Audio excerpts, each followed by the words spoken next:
Recently, I had some memories and some sadness regarding my biological father come up. Unfortunately, he died only 3 days after his birthday, several years ago.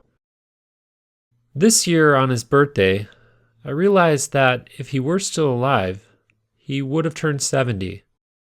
The milestone of turning 70 just, for whatever reason, triggered me. And it brought up thoughts that also brought up a lot of sadness and a lot of grief. As I sat with my feelings, I recalled a great story from the late Wayne Dyer come to memory. I want to share that story with you. After several years of doing decent work as a psychologist, but feeling a lot of failure in his personal life, Wayne Dyer went to his father's gravesite. Wayne spent a lot of time and energy in his adult life trying to meet his father. And 4 years before visiting his father's grave, he randomly heard from a cousin who told him that his father died several years before. Wayne had a lot of unfinished business with his dad. He never saw him, but he dreamt of him frequently, and in his dreams there was so much rage and anger. And in his waking life, visiting his dad's gravesite, he hoped it would bring some closure to all his unanswered questions and the anger inside. On that day that Wayne Dyer visited his father's gravesite, it was the first time he actually met his father. He had so much rage inside, he actually thought about pissing on his father's gravesite. He refrained and reasoned with his feelings for a while, and then decided to actually talk to him.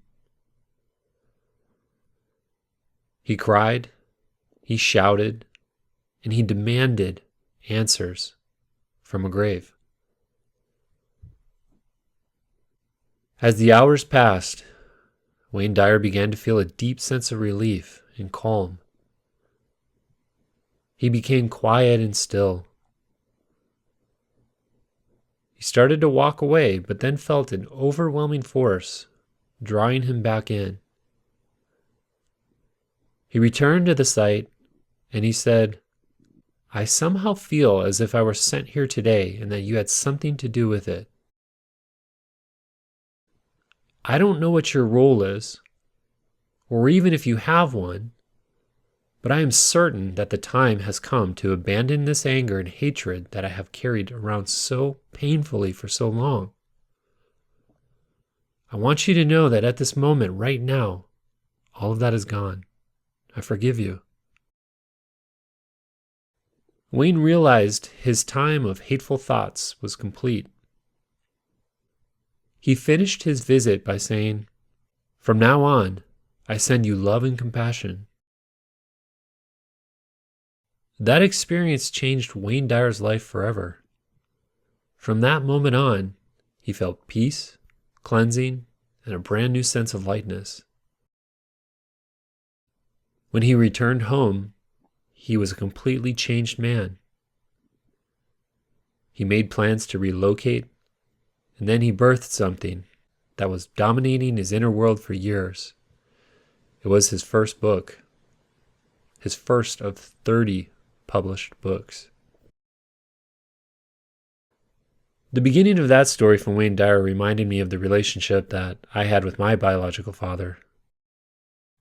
His name was Donald, also known as Butch. He, like Wayne Dyer's father, was an alcoholic. He was also a Vietnam veteran who suffered from PTSD. I would say that I knew my dad a little bit. However, he was active in my life. What pained me so much about my relationship with my dad was that our relating, it was always on his terms. It was within his boundaries and his comfort levels. See, my dad was very troubled, and he tended to keep people at arm's bay. So as a sensitive boy and a young man, I respected his limits, but I longed for something so much more, so much deeper in our father-son relationship. There was a moment after completing a specialized training and providing grief support, I decided to write my biological father a letter. This was the first time in over 13 years since his passing that I decided to write him something. I'd like to share that letter with you now. And it starts like this. Now that you're gone, it's time to stop judging you. A lot of time has passed since your death, and my memories are full of the ways I wished you were different. I understand your mistrust of the world around you, but I still don't know why you never let me in and gave me the chance to know you as my father. In my adult life, I felt like you saw me often as a friend and not even a family member. Dad, I never understood you, the real you. At least the you I saw as a dad through his son's eyes. For a long time, I've judged you as a man who never lived to his potential. I'm very sorry for that. I truly am. I really believe that I saw something in you that I don't think you ever allowed yourself to see. Who knows, maybe I'm still hurt. Less about how you indirectly kept me at arm's bay, but more about that I never got the chance to feel connected to you and know who you really are. I find myself feeling sad that you've been dead over 13 years and I'm still yearning to know more about you, to know more about your positive qualities. Dad, there's one question I still wonder about you. With all of your suffering in your living years, did you ever really want to change? I recall a conversation with your therapist at the VA hospital who told me that she really believed you never wanted to. Rather, you just wanted a platform to complain and be heard. Is that true, Dad? Is that all you really wanted? It really breaks my heart to know that you were too pained to face your demons. But Dad, I really do respect your efforts. I know you tried. In that regard, you did teach me to hang on to hope. Thank you for that, Dad. I've never realized how important that hope was until now. These are the things that I want more from you, Dad.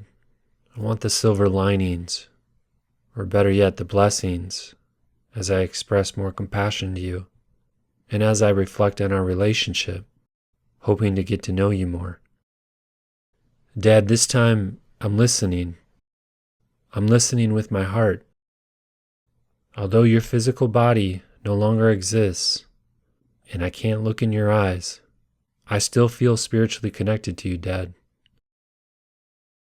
I know our relationship continues, and I forgive you, and I hope to learn from you as much as I can. Your son. Writing my letter really helped me clear up some feelings that I wasn't previously aware of. If you're thinking of someone who has passed on, but you didn't get to know them the way you wanted to, I highly recommend writing them a letter or even talking to them at their gravesite. Both activities are tremendously helpful in the healing process. Doing something like writing a letter or talking to the spirit of someone deceased helps to move those feelings of grief and can lead to levels of deep forgiveness. Forgiving can help you feel lighter and more joy. Forgiving may even clear out the inner self-sabotaging feelings that can keep you stuck. Wayne Dyer knew he had bigger things in life to accomplish. After the day with his father at the gravesite, he found himself flowing in abundance and living with more joy. After I wrote my letter, I felt a deeper connection to my father, and that was something I've wanted all my life. It also helped me find courage to talk more about my dad with my siblings and even my aunt. Thank you so much for listening to today's episode. I truly appreciate it. It's very personal, and I hope my story has helped impact you in a very positive way. If you feel in need of additional support, please reach out to me through griefrefuge.com. Take care and talk to you soon.